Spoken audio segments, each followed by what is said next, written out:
The presidential race has been over for quite some time now, but Ms. Thurman's political science classes are still embracing the spirit. The students just wrapped up a project where a person from each AP political science class ran for president.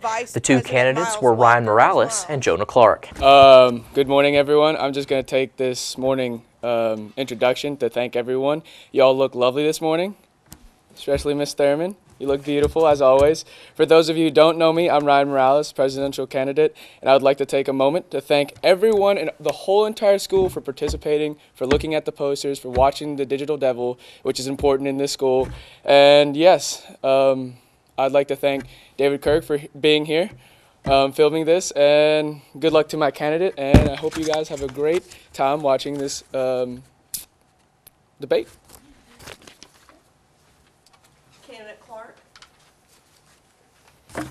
Good morning. No, it's awful early for some of us, but it's all good. I'd like to start off, not unlike Ryan, by thanking Owensboro High School, Lori Thurman, various students around here, specifically the ones from the Black 1 class. I know we worked really hard for this, so thank you guys, and let's have a good, clean debate. Each class served as a campaign party. It's been an exciting process being the campaign manager.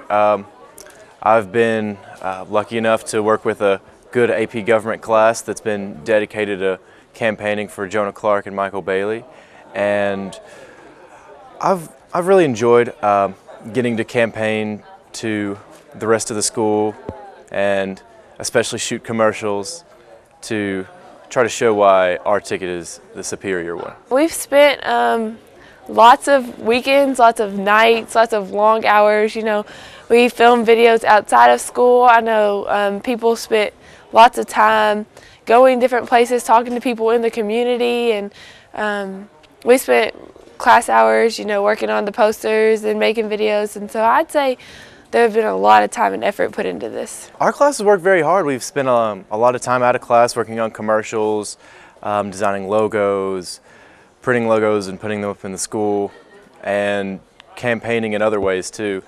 So I'm really pleased with the work that we've put in. You kind of get to see how other people feel about issues that you don't usually talk to people about.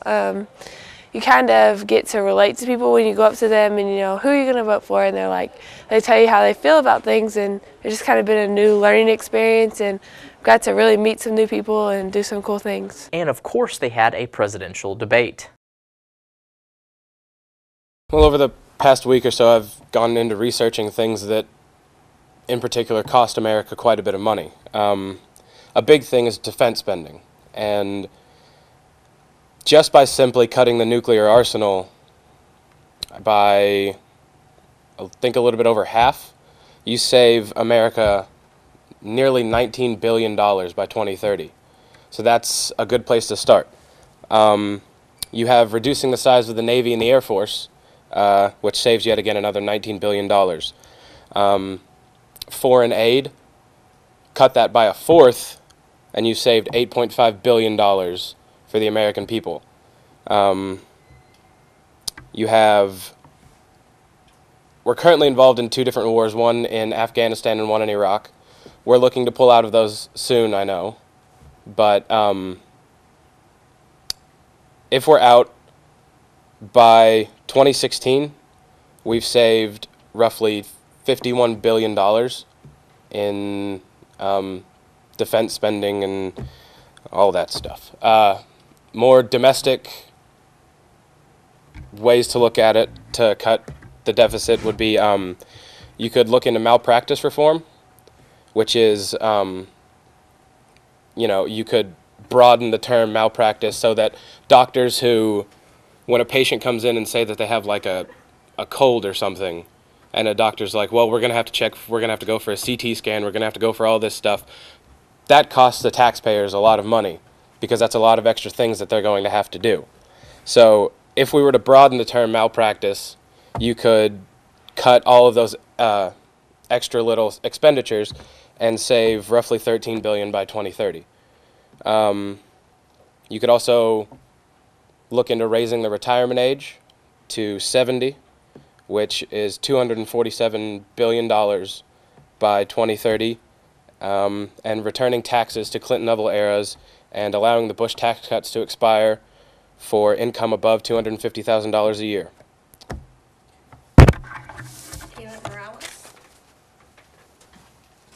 Hello again. About our economy. All of us have been affected by our economy, whether you're from the lower class, middle class, or higher class. Recently, I have been struggling with my family to make it the best that we can, and I believe the main focus to improve our economy is by having a 1% tax increase on the upper class, keeping the tax on the middle class and keeping the tax on the lower class at its rate right now.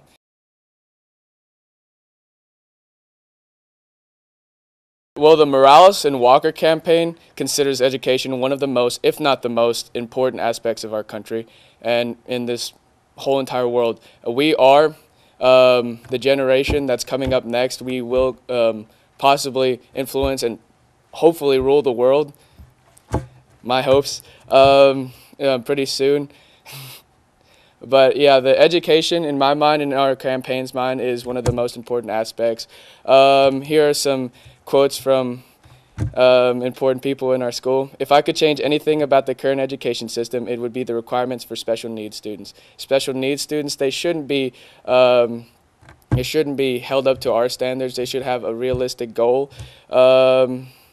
and standard. The ACT isn't a gauge of intelligence, it's a gauge of testing ability. We need to find another way to test these kids' college readiness for before third graders start taking the ACT every month and the inflation catches up with us. That is a quote from Steve Bedingfield. I completely agree on that. We are teaching students to a test. That is not preparing them for the actual world, that's just for a test. We need to prepare their minds to critically think. And yes, that is our status on education. Thank you. Candidate Clark. Well, I don't have a desire to take over the world like my opponent, but I do think that education reform is a big part of what an executive office has to do. I think that the fact that America is 18th in math, 15th in reading, and 14th in science is appalling. I think that from my position as president, it would be most likely easiest for me to affect America's students by not going for testing or anything like that, but who teaches them. I think that if we were to set in motion some form of legislation that makes it available for teachers who maybe don't feel prepared to teach certain students certain things, we can get them the training needed to make sure that our kids have the best learning possible. Candidate Clark, we discussed this at great length in class. I know that you all have very strong opinions about this, but one of the big issues, especially for the current presidential administration, is health care reform. Obamacare was criticized during the campaign. Some people say it doesn't go far enough. We still have Americans that have to declare bankruptcy because of medical expenses. We have millions of Americans that are still uninsured. We have people that do not have, that have to go to the ER because they don't have health insurance to go to a regular family practice doctor. What would you all do as candidates? What is your vision for the role of government in taking care of the health care crisis here? Well, I think if there are Americans who can't afford their own health care, who can't afford to keep themselves healthy and well to see the advancement of our country, I think that that's where government steps in, and we need to help in any way we can that can ensure that America survives. Right now, people's standards of healthy aren't that great, and people think that 100 years old is pretty old. I believe 100 years old is pretty old, but our standards should be higher than that. 100 years old shouldn't be old. It should be young. because of our healthcare, we need to grow our healthcare. I believe that we should support the medical bills, because when you have healthy people, they can work, they can find jobs. Welfare completely out of the way, because you can work. If you're healthy, you can work. So if you're working, you get insurance, and I believe healthcare is great, and we should fund it. Thank you.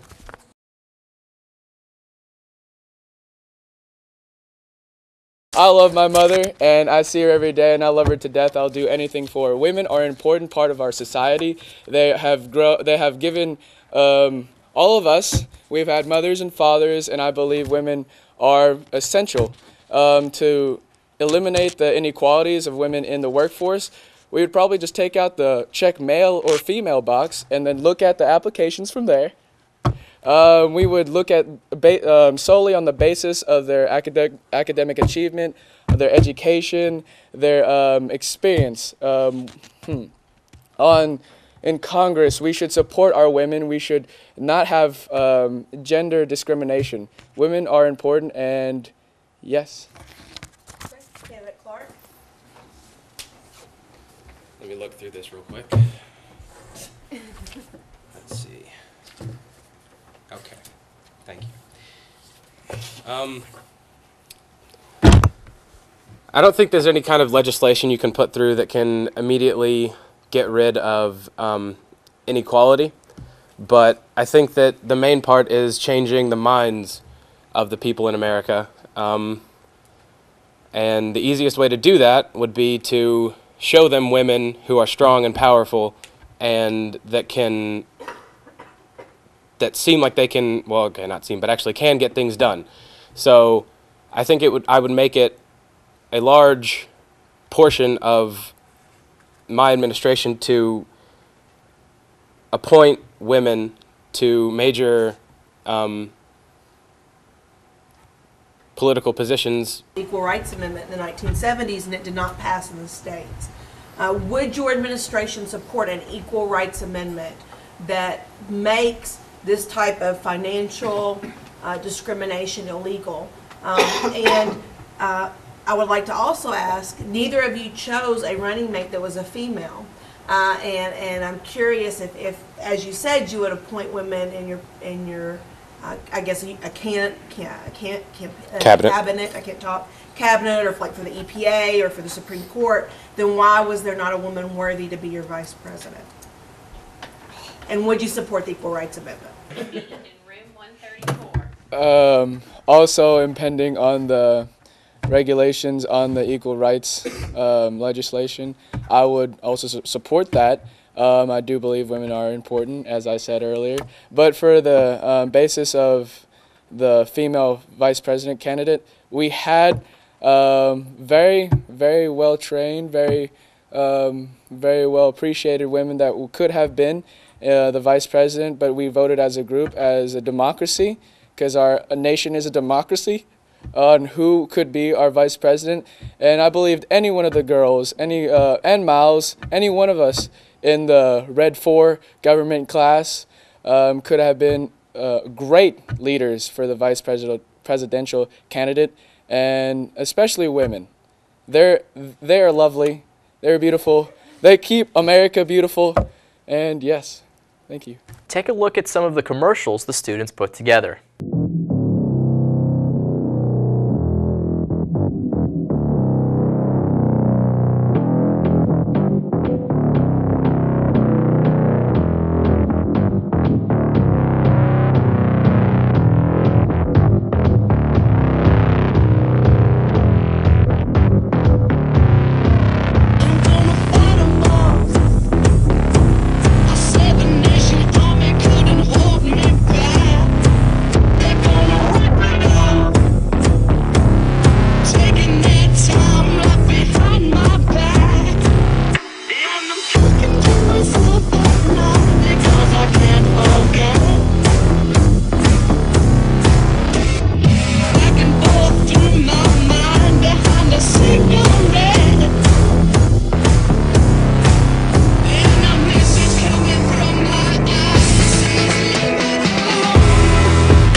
it's been a hard-fought race, and I know a lot of us have put time and effort, blood, sweat, and tears into this.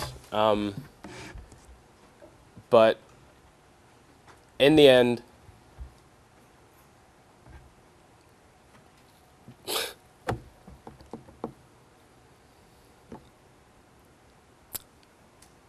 what do you want from a candidate? Do you want a kid who is the top 1% of OHS? Do you want a kid who, in the eyes of almost everybody, is perfect, is the ideal person? Or do you want somebody who is like you? Do you want somebody who has flaws, who maybe necessarily is not the greatest person to the teachers, but most people see him as a pretty good guy? Ryan is not a bad person, but he doesn't represent you. If you were to look at the two candidates to see who best represents what OHS is and what OHS is about, I think it's clear that those candidates are Jonah Clark and Michael Bailey. Thank you. Thank you, Jonah Clark. That was a beautiful speech. And I'd like to say that not that I am perfect, it's just that I try to do my best in everything. All right. I came to America from the Philippines when I was 2 years old, and ever since then, I have been dreaming. I've dreamed of curing cancer, saving the world, and being possibly a Backstreet Boy. I still hold all those dreams dear to my heart, but now, biggest of all, I have a dream for America. I dream of an America where gay marriage as well as abortion is illegal and personal choice rather than a governmental concern. I dream of an America where every child receives a quality education, where special needs students are held to realistic standards, and where standardized tests are no longer the only gauge of a student's future success. I dream of a clean America, a green America, an America we can leave behind to the future generations. I dream of a growing economy, of a growing middle and lower class, and of a taxation system that fairly reflects wealth. I dream of an America. The things I'm talking about may seem unreachable, they may seem improbable, but nobody knows more about making them possible than Miles, Walker, and I. It's true, these are just dreams, but everything that is now a reality was once just a dream. And from cross-country meets to football games to long nights of AP homework, Miles Walker and I know about determination. We know about endurance, and together we can bring the American dream to you. Thank you very much, and I hope to have your support this election.